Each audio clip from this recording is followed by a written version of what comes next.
They fought to gain control of cities in northern Mali earlier this year, and since then they've been enforcing a strict form of Islamic law. But a day after the UN agreed to send troops to help the Malian government regain control of the region, the rebel groups say they'll stop fighting and hold peace talks.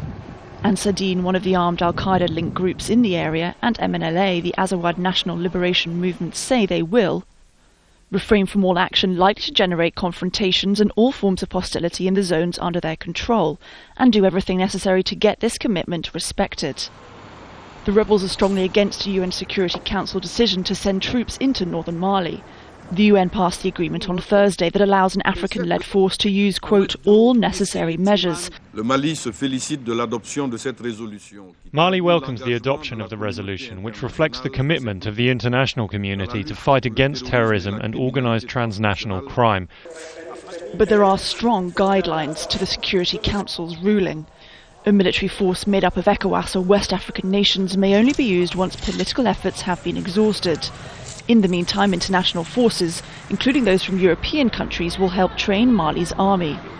If our army is well trained, it will help us not only for this war, but also to secure our country afterwards. This is a really big step forward. The people are celebrating this resolution. But it might be too early to celebrate. Ansar Dine said months ago it was ready to fight outside forces. More than 400,000 people have already been displaced in this year's fighting in Mali. But the UN says it's unlikely to have any troops on the ground until at least September. Malians are worried about what might happen to them under the control of the rebels before international help arrives. Malone, Al Jazeera.